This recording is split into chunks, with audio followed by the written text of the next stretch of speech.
네, 안녕하십니까. 저는 유코리아 뉴스 네. 이범진 기자입니다. 네, 오늘 유코리아 뉴스 팟캐스트 방송, 상상 코리아 통일 초대 손님으로는, 김경인 씨가 나와 계십니다. 김경인 씨는 저희 유코리아 뉴스에서도 인터뷰를 몇 번 했었고요.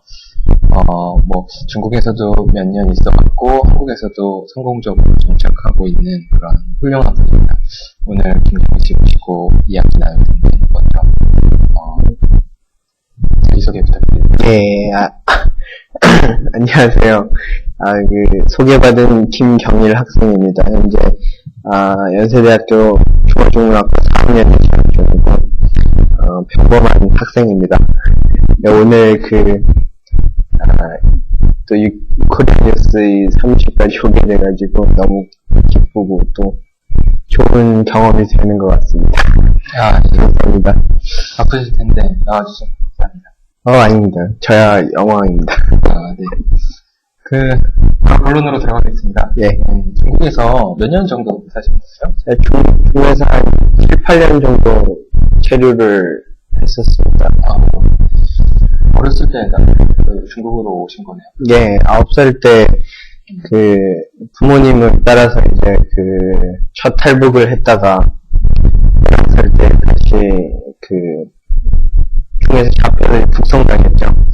북송을 당했다가 다시 12살 때 다시 재탈북을 해서 한국으로 오기까지 이제 계속 살다가 2005년도까지 살다가 오게 됐습니다. 고향이 어디세요? 고향은 함경북도 온성입니다. 온성이 아까 잠깐 보니까 지도에 예. 북쪽 맨 끝에 있더라고요. 예. 오히려 무산보다도 훨씬 꼭대기에 예. 있는데 제일 꼭대기입니다. 그때도 산의 위치가 거기라는 걸 아셨어요? 한반도 지도에서?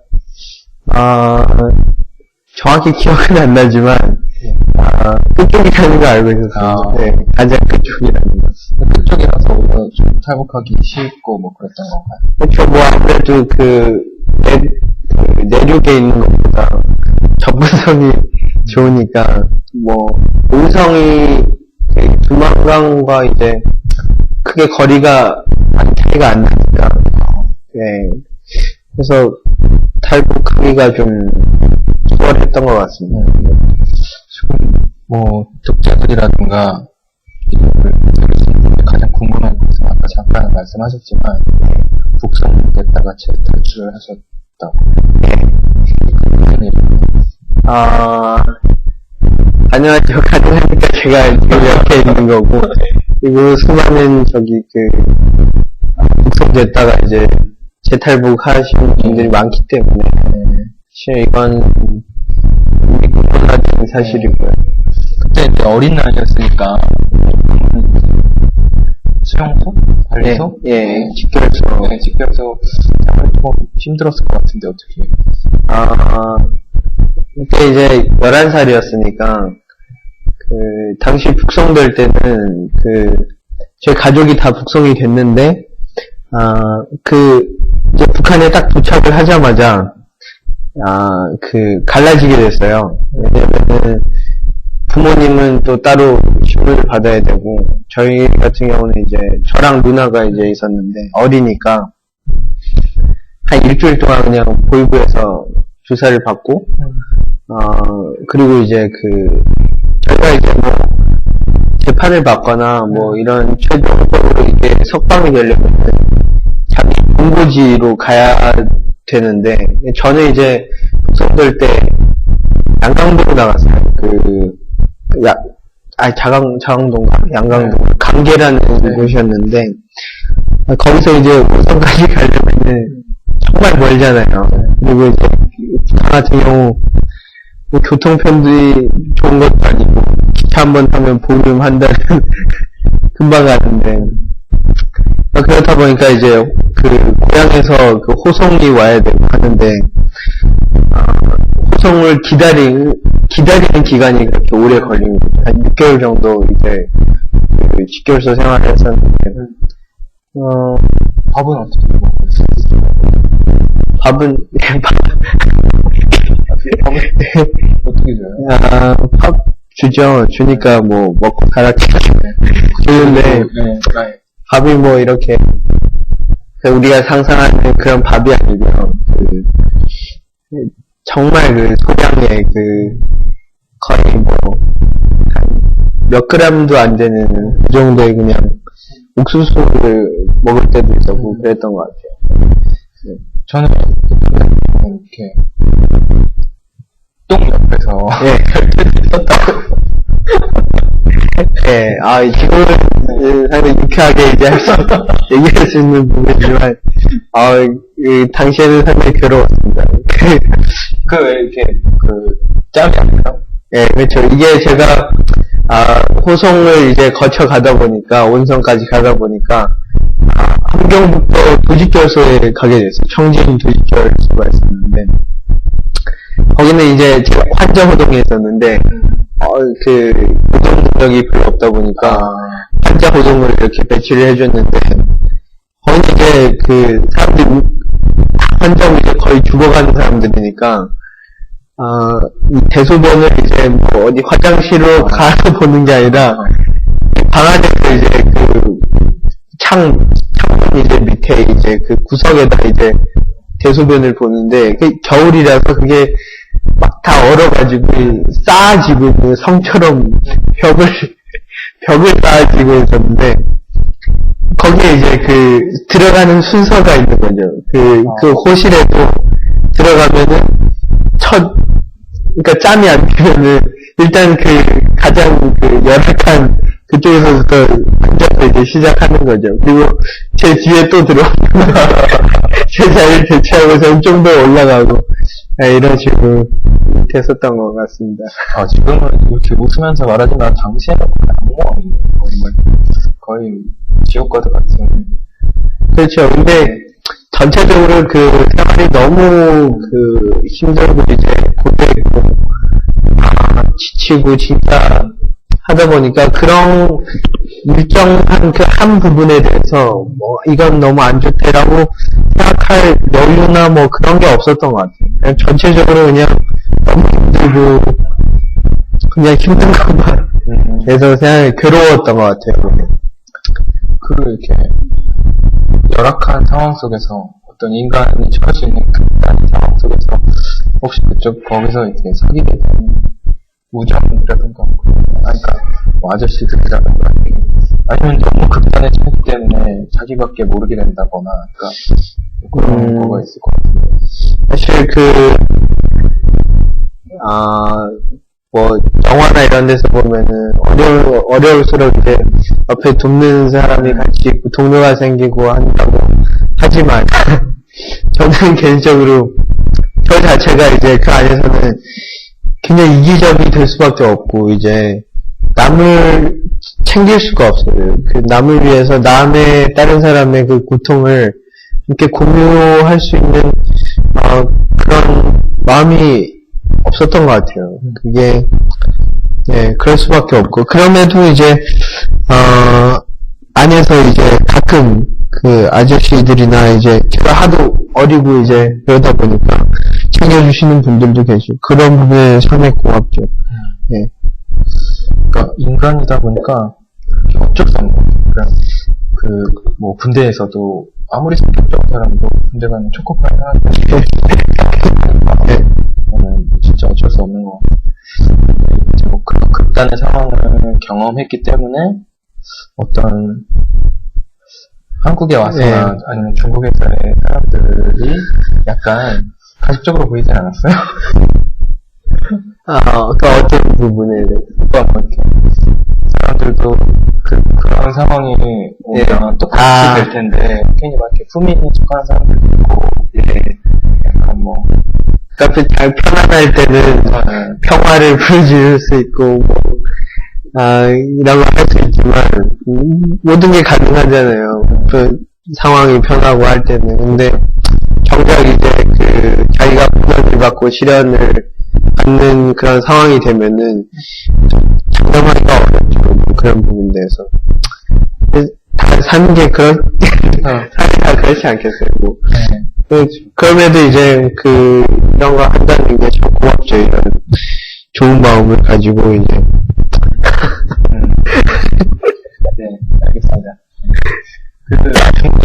7년. 예. 그래서 남다른 중국에 대한 애착이라던가. 예. 그때도 잠깐 이야기한 것 같은데, 중국 아이들. 예. 그래서 제가 좀 놀랐었던 거는, 김병현 씨가 그 이야기를 할 때, 중국에 있는 뿐만 아니라, 중국 아이들 중에서도, 정말 힘들게 사는 아이들이 많다고. 예. 그래서 그런 아이들까지 이렇게 생각하는 모습을 보면서 조금 이렇게 봤었는데.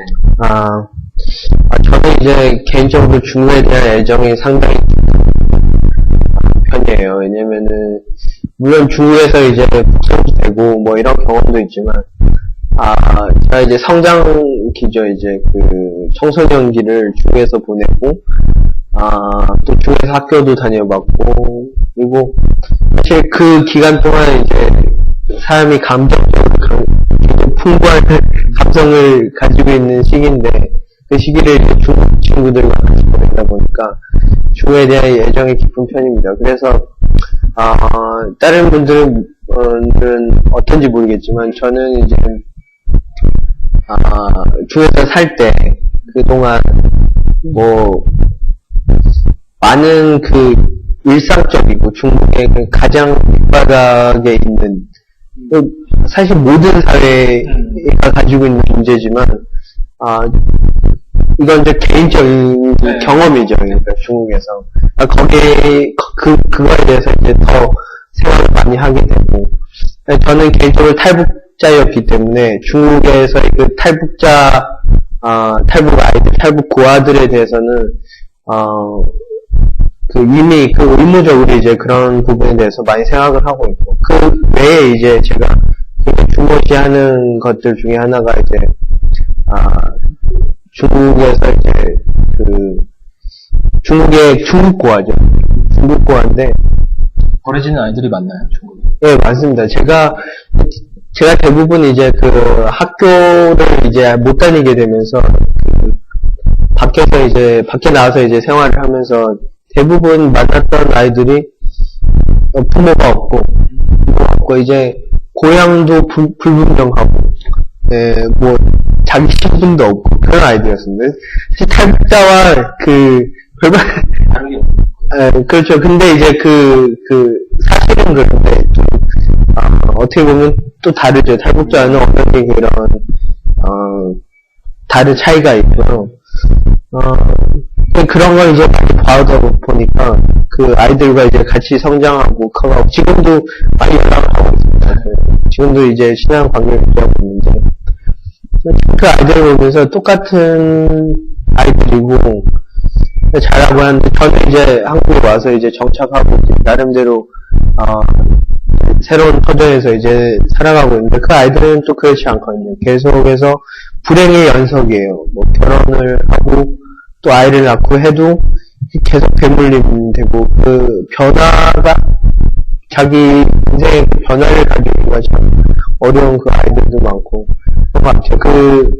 마찬가지로 더 어려운 게 태국 사람들도 더 어렵죠. 한국으로 못 온다면 예 그런 걸 많이 생각하고 있습니다. 지금 뭐 전공도 수업 예. 졸업하면 중어중문을 지금 확보를 하고 있지만 졸업하고 계획은 상담학을 하고 싶습니다. 목표 상담학이라고 대학원에 과정이 있어요. 제가 또 크리스찬이고 신앙이나 이런 부분, 제가 또 그런 부분, 제 정체성이나 가치관이나 이런 모든 것들이 신앙적인 신앙을 기초로 하기 때문에 그리고 모든 관념들이 어떻게 보면 기독교적인 그런 예수의 사랑 뭐 이런 걸 기반으로 하기 때문에 그걸 기반으로 이제 상담학을 공부를 해서 이런 문제에 대해서 청소년들이나 이제 그러니까 이런 제가 겪어왔고 또 제가 봐왔던 그런 상황에 처해 있는 그런 사람들에 대해서 좀 알고 연구를 할 수 있는 이게 됐으면 좋겠다. 이런 그런 희망을 가지고 있어요. 네. 이제 뭐 그런 것들을 중국의 아까 말씀하셨던 중국의 고아들에게도 예. 이렇게 도와줄 수 있는 거고 예. 이렇게 많은 길들이 열리고 있는. 그렇죠. 제가 하고 싶은 거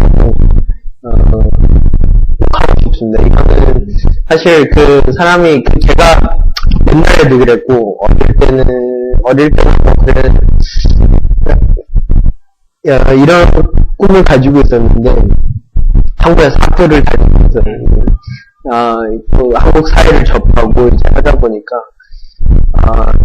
이런 이상과 이런 목적이나 이런 것보다는 목표지향적이 되어가고 이제 굉장히 흔히 말하는 현실적인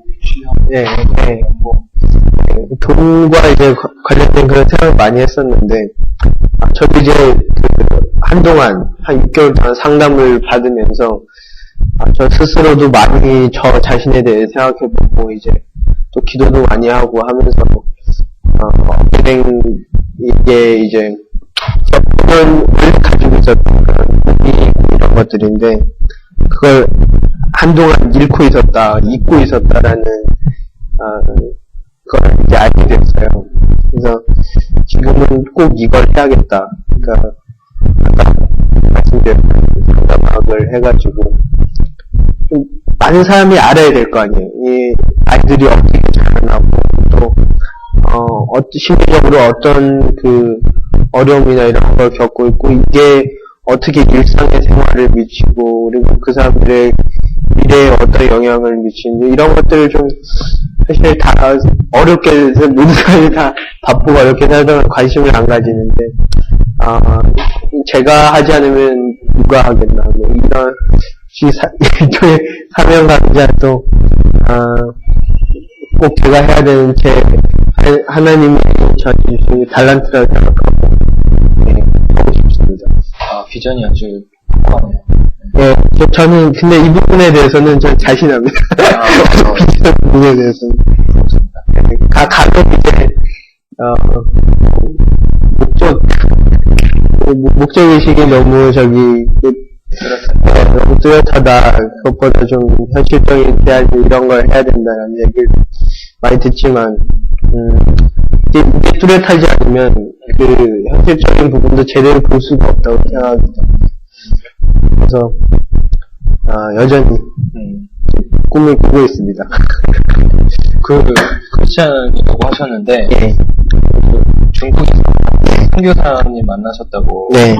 근데 제가 이제 뭐 인터뷰를 하다 보니까 선교사님들 중에서도 막 이렇게 하는 척하면서 왕처럼 군림하시는 분들도 있고 잘 하고 계신 분들도 있는데 어떻게 이렇게 잘 만나셨나봐요. 운이 좋으셨는지. 그렇죠. 저는 이제 운이 좋은 편이라서 좋은 선교사님을 만나고 좋은 가르침을 얻고 그래서 안 돼요. 근데 굉장히 많이 만났었어요. 제가 오랫동안 중국에 있으면서 여러 유형의 선교사님. 예, 여러 유형의 선교사님들 만나면서 다 그분들의 목적이나 그 마음은 동일해요. 어디에서든 도움을 주고자 그리고 이제 좋은 그 환경이나 이런 걸 만들어주고 잘 인도하자 이런 마음 동일한데 간혹 이제 그 방식에 있어서 좀 어긋나는 부분이 있을 수도 있죠. 이렇게 배고픈 사람한테 그런 사람한테 예수를 믿어라. 그러면 네 배가 채워질 거다. 근데 그게 맞는 말이잖아요. 크리스찬 입장에서. 근데 예수를 모르는 사람한테 그 말은 사실 무슨 말인지 그것보다는 배가 먼저 채워지고 기본적인 그게 먼저 돼야 되는데 그게 어떻게 보면은 예수를 믿으면 내가 너한테 밥을 주겠다 이런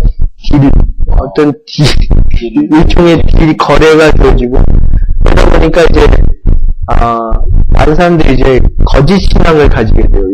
진짜 하나님을 먼저 알아가야 되는데 그것보다는 하나님보다 밥을 하나님이 일종의 밥을 먹기 위한 수단이 되어버리는 되니까, 그 신앙이, 굳건하지도 않고, 많이 흔들리게 되죠, 이쪽으로.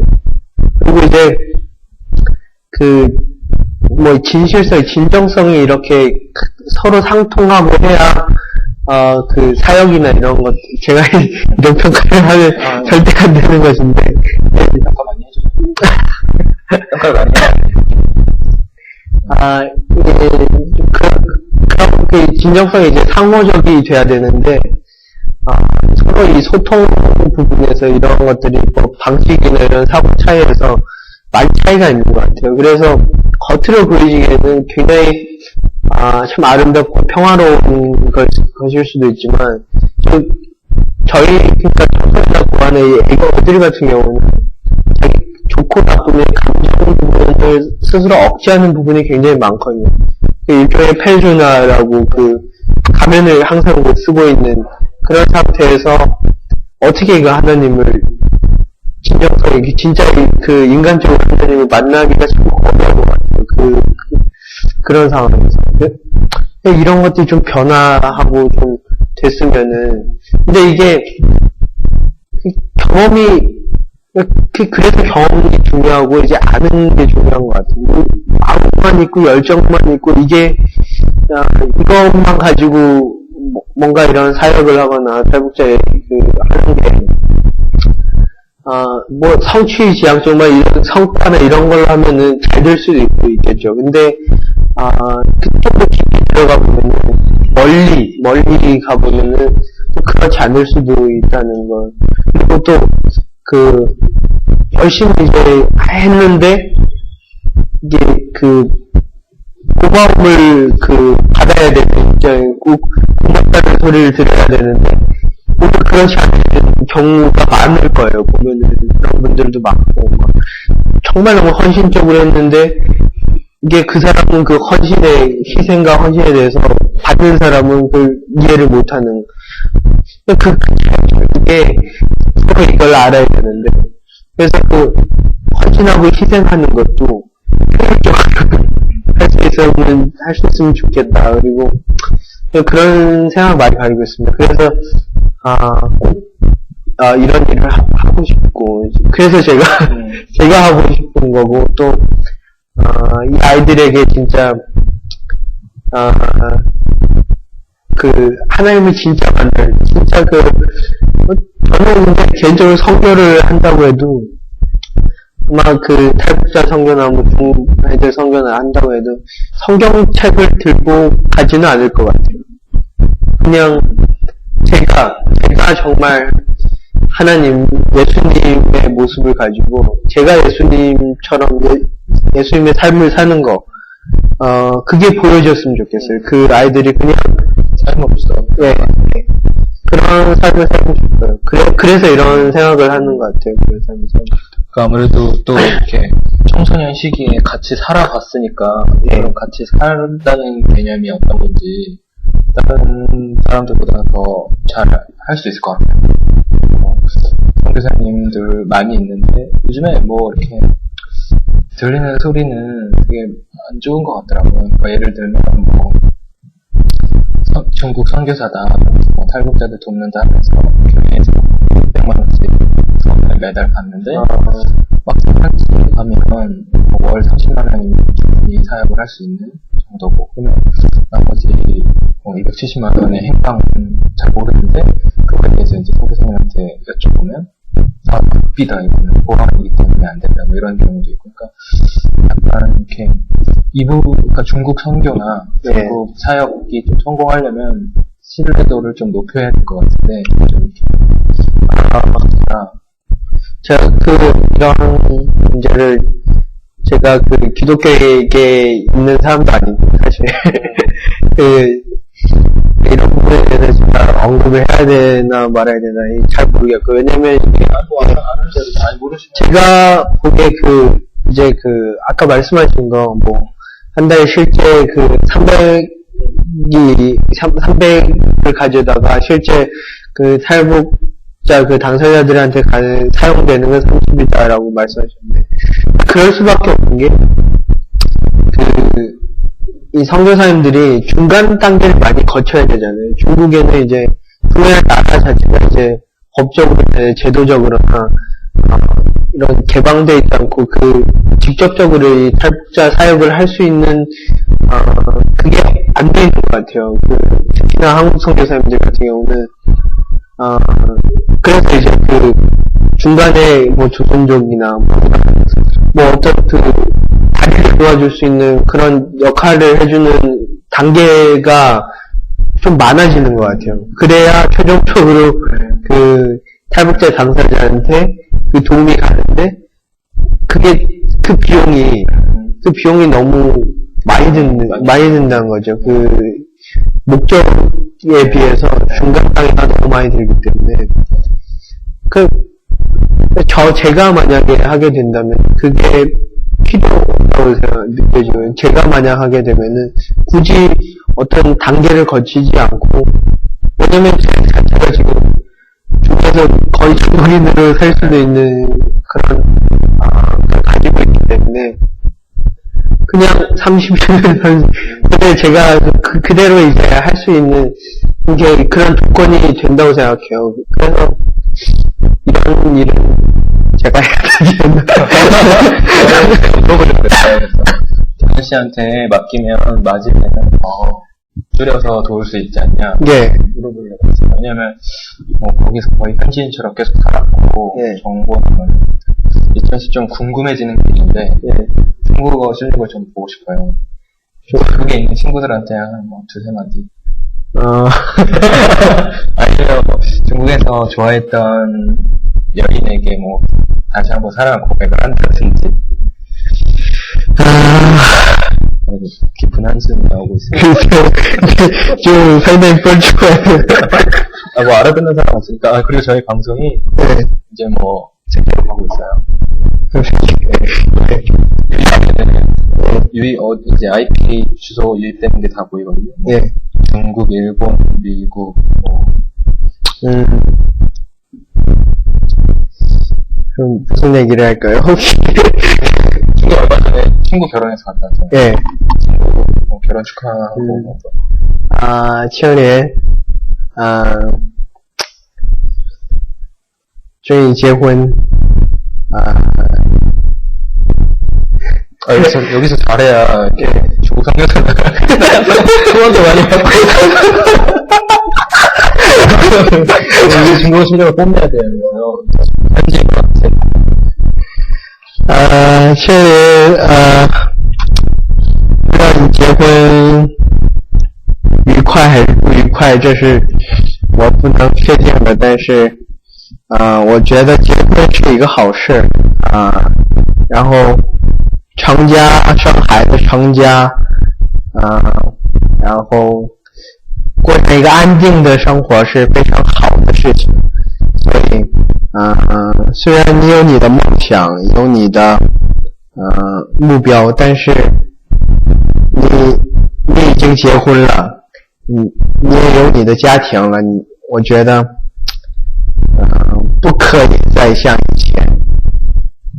以前一样像自由的灵魂一样过你的自由的生活。我觉得你需要节制一下你自己的生活谢谢。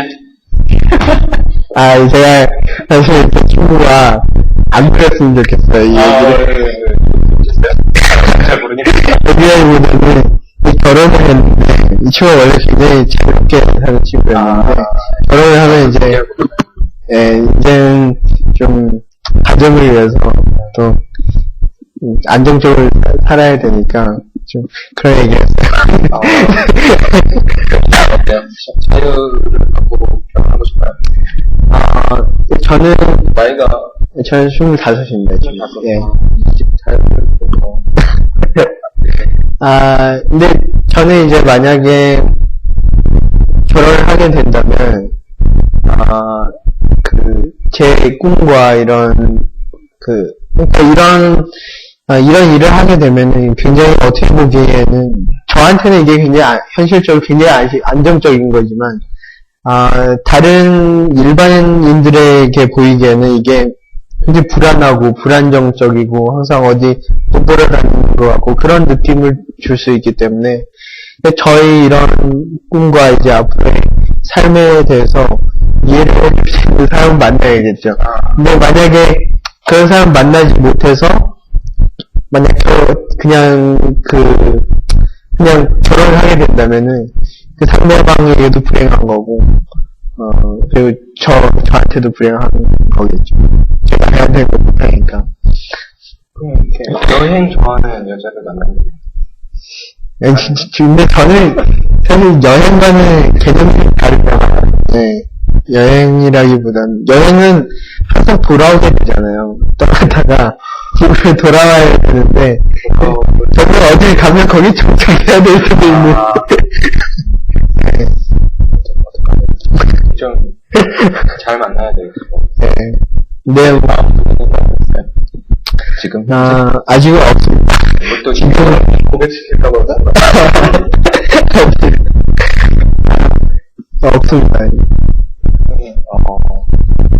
그래도 이제 네. 학교도 계속 다니고 있고 그런 나와서 가장 예. 즐겁고 막 행복했을 때가 어때요?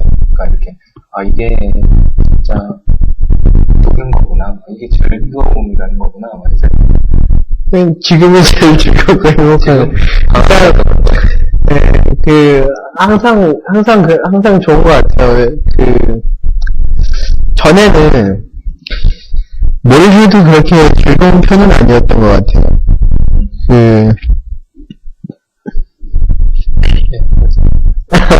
사진 찍으셔야죠. 페이스북에 올리려고. 예.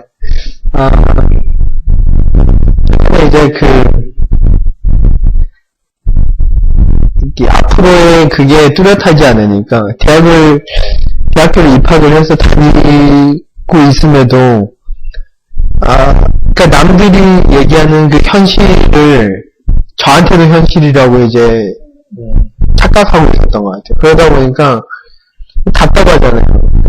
이런 일초가 사실 굉장히 힘든 거거든요. 그래서 뭘 해도 즐겁지 않았는데 요즘은 그렇게 하는 것 같아요. 요즘은 이제 그 모든 게 이제 요즘보다는 꽤 됐죠. 이 생각이나 이런 것들이 뭘 해도 즐거운 것 같아요.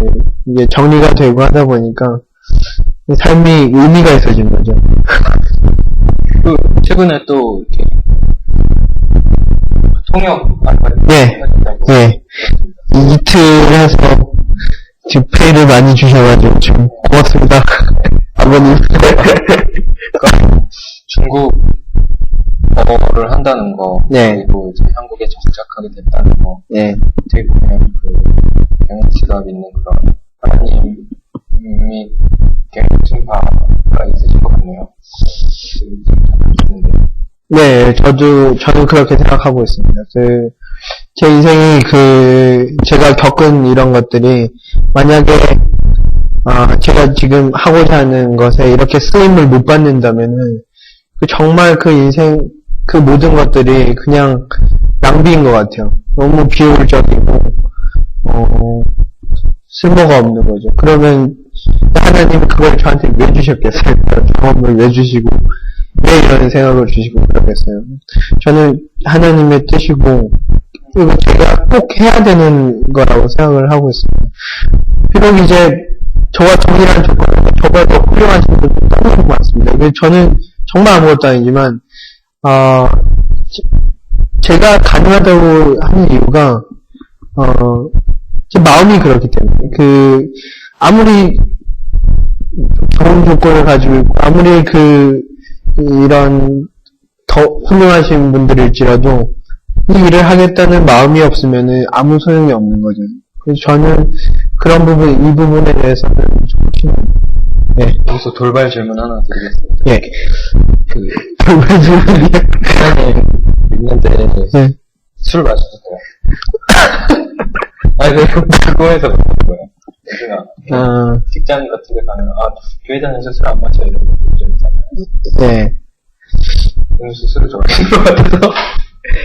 저는 술 많이 먹습니다. 술 많이 먹고, 사실 사실, 근데 제가 네. 술과 신앙이, 어떤 그 관계를 가지고 있는지 저는 사실 잘 모르겠거든요. 이런 얘기는 많이 들었습니다. 술을 마셔서, 하나님을 욕되게 하는 것. 이것 때문에 술 마시면 안 되고, 안 좋죠. 여러 사회적으로 이제 술 먹고 뭐 하는 게, 근데, 이 부분을, 알겠습니다. 저는 잘 모르겠습니다. 저도 잘 모르겠어요. 저도 기독교학을 4년 전공했지만, 아직 어떻게 공부했는지 아직 잘 모르겠어서, 그래서 한번 여쭤보고. 너무 진지해지셨습니다. 근데 저는 이게 이런 게, 그냥 한국에서 이렇게 좀 특이한 것 같아요. 중국은 안 그래요? 중국은 근데 중국도 이제 한국 성교사님들이 이제, 하기 때문에 한국 기독교 좀 이런 영향을 많이 받아서, 중국에 수술 드시는 행사님은 본 적 없어요? 많이 봤어요. 네, 알겠습니다. 그때 수술이 좀 세잖아요. 네. 근데 이제 교회에서 사역하고 이런 거 하려면은, 마음고생도 심하고, 또, 술도 좀 여러 가지를 다 하실 줄 알아야 된다고 할 수도 있어요. 선교라는 게 사실 참, 어떻게 보면 첨단 인류학을 적용하는 곳인데, 그런 곳에서 이제, 잘 적응하시려면 여러 가지 다 할 수 있어야 될 거라고 저도 개인적으로 생각하고 있습니다. 이제, 탈북자라는 거, 그러니까, 그렇게 한국에 오신 지 몇 년 정도 되셨나요? 한국에 한 7년 됐어요. 7년. 중국에서 7년, 한국에서 7년. 네. 고향 생각 안 나요? 항상 나죠. 저는 이제 정체성이라고 하잖아요. 국가 정체성이나 이런 정체성이라는데, 저는 사실 좀, 다문화적인 그런 측면을 좀 가지고 있어가지고, 다 고향이에요. 북한도 고향이고, 중국도 고향이고, 한국도 고향이고, 어느 거 하나 버릴 게 없어요, 저는. 진짜. 저는 개인적으로 그런 생각을 했었어요. 이런, 어느 곳이 고향이냐 물어봤을 때, 당당하게 남한이다, 북한이다, 중국이다라고 하는 것보다, 모든 나라의 자기의 추억과 경험들이 있기 때문에 다 고향이거든요. 근데 그런 사람들이 좀 많이 이제 글로벌 리더로 나서야 국가가 분쟁이라든가 그런 걸 해결할 때나 아니면 한반도 평화를 도모할 때 그런 분들이 더 이렇게 진심 없게 이렇게 개입해줄 수 있을 거 아니에요. 그래서 그런 분들이 많이 나와야 된다고 생각하는데 그 중에서도 이제 탈북자들이 그런 부분에 있어서 쓰이면 저는 아쉬운 게 사실 저와 비슷한 정체성을 가진 친구들이 많을 거예요. 많은데 이런 얘기를 하지 못한다는 거죠. 자신에 대해서. 왜냐면은 한국 사회가 뭔가 이렇게 얘기를 하지는 않지만 이제 한 가지를 이렇게 골라야 되는 입장이고, 중국은 항상 배제되어야 되고, 고향 되려고 정체성이나 이런 거 할 때. 그런 부분이 좀 아쉬운 것 같아요. 다문화 이런 것도 좀.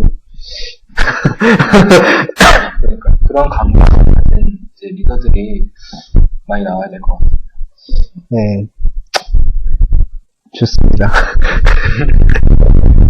통일한마당 작년까지 해서 회장이셨어요. 연세대학교 동아리. 통일한마당 소개 간단하게 해주실 수 있나요? 저희 동아리는 최고입니다. 한국에서 최고입니다.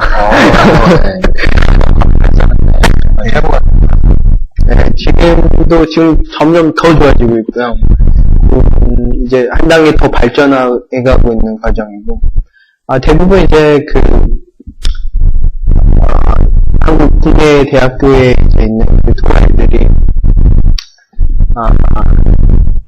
대부분 북한 학생들만 있는 동아리도 있고, 또, 학생들과 섞여 있긴 하지만, 종교적인 방향이나 이게 거의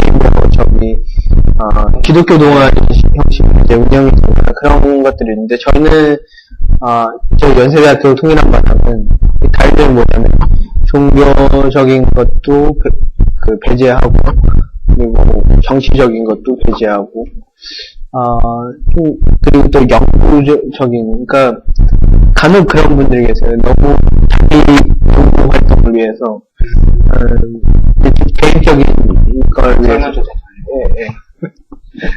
저 그런 것도 좀 지향을 하면서 하고, 순수하게 진짜 학생으로서, 그러니까 남북한 학생이 함께 어울려서 이제 학생들이 할 수 있는 걸 많이 하고, 그런, 정말 통일이 된, 그러니까 어떤 편견이나 이런 걸 다 배제를 시키고, 그냥 인간 대 인간으로 만나는 그런, 자리이고, 그런 집단인데, 그래서 이렇게 항상 학생들이 얘기하는 게, 남학생도 그렇고, 북학생도 얘기하는 게, 정말 동아리에 오면, 통일을 체험하는 것 같다. 통일 후 어떤 모습이지.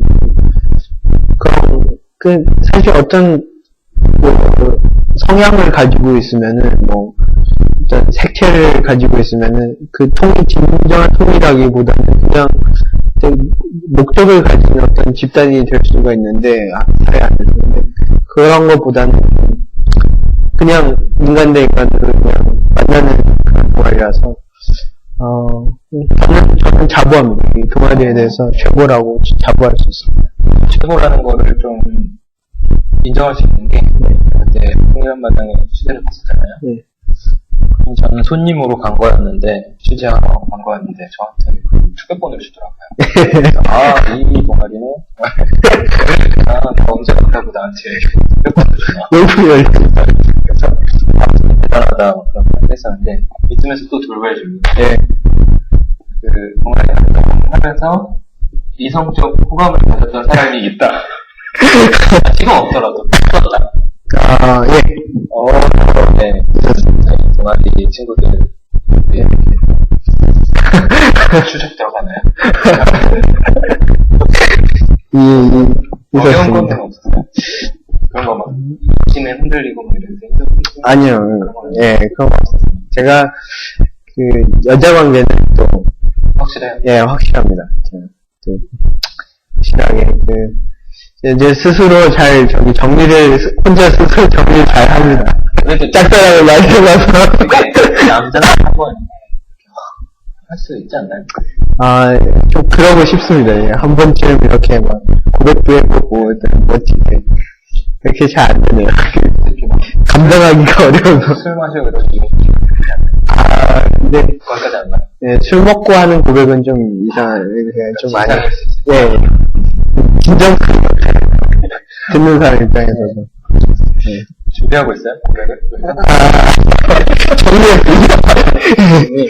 너무 혼자 정리하면서 그 친구도 좀 기다리고 있을 수도 있는. 좋은 추억으로 간직하고 있었죠. 저만의 좋은 추억으로. 네. 안타깝습니다. 이제 한 학기 남으셨죠? 네, 한 학기 남았습니다. CC 한번 해보셔야 되는데. 되게 잘생기셨어요. 들으시는 청취자분들은 얼굴을 보시려면 코리아 뉴스에 들어오셔서 검색어로 김구경을 또 이렇게 생각도 많이 깨어 있고 이렇게 좋은 말도 많이 해주셔서 언론에서 지금 주목하고 있는 분입니다.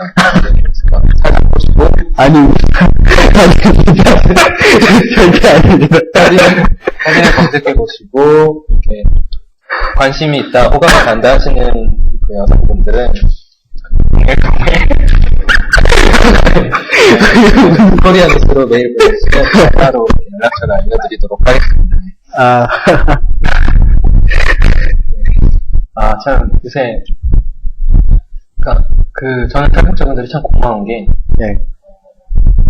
그런 이렇게 태생적으로 통일에 대해서 요즘 통일에 대해서 관심 없지 않나요?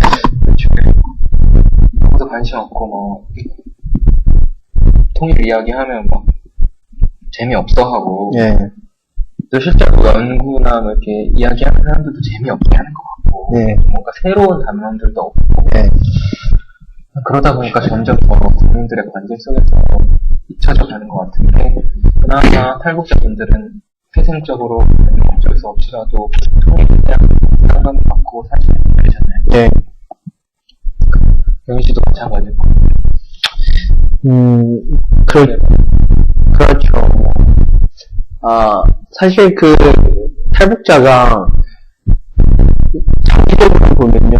탈북자가 한국 사회에서 이제 정착을 하고 이제 살아갈 수 있는 유일한 희망이 통일이에요. 네. 뭔가 할 수 있는 역할이 주어지는 건 통일밖에 없어요, 사실.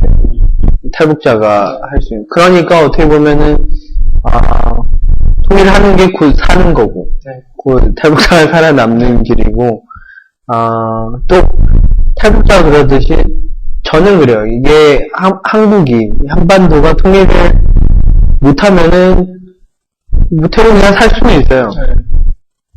근데 통일을 해야 되네. 네. 네. 하는 게, 진짜 사는 거예요. 진짜 장기적으로 보면은, 꼭 통일을 해야만 한국이 살아남을 수 있어요. 저는 그렇게 생각합니다. 네. 그런, 사실, 의무이자 요즘은 이렇게 얘기를 안 하잖아요. 통일은 꼭 이유가 있어야 되고, 사실 이유가 상당히 많은 걸로 알고 있는데, 네. 저한테는 그게 일종의 의무적이고, 그리고 또, 제가 하려는 일이 또 통일과도 밀접한 관계가 있고, 통일을 하기 위한 일종의 노력이기도 하고, 그런 것 같습니다. 좀, 통일에 대해서 좀 생각을, 왜냐면, 언제 일어날지 모르는 거고, 통일은, 도둑처럼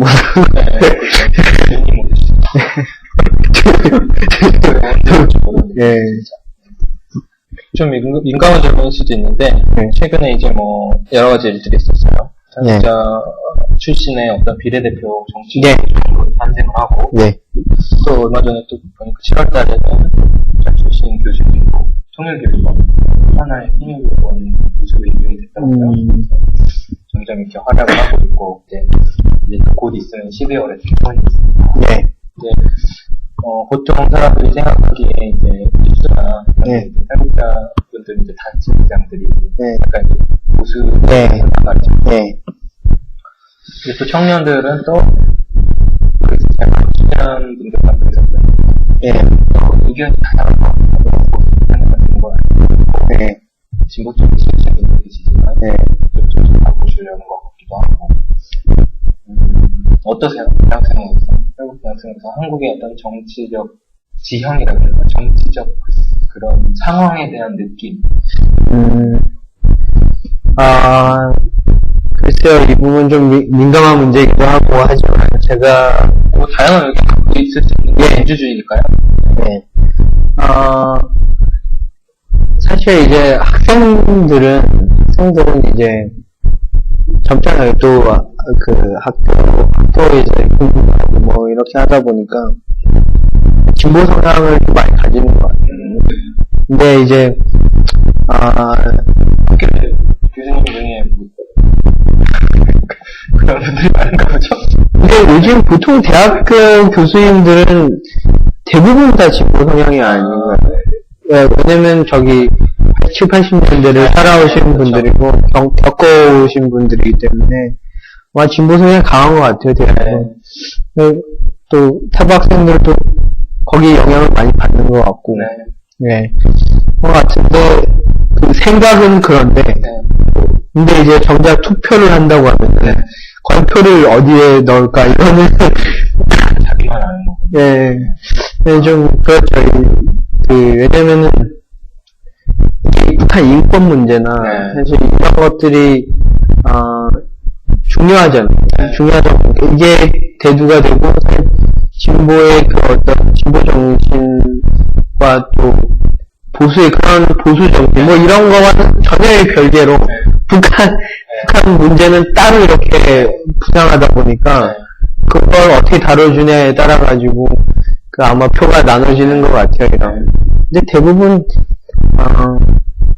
사실 한국 진보나 보수나 뭐 제가 저희가 이제 배우고 하는 그 서양의 그런 진보 이런 거와는 좀 차이가 그쵸. 예 전혀 다른 걸로 지금 그래서 좀 이상하죠 이게 돌아가는 게 뭐 글쎄요 그 보수에 대한 생각을 어르신들은 이제 대부분 저희 엄마도 뭐 무조건적인 그런데 저도 그럴 수도 있고 네.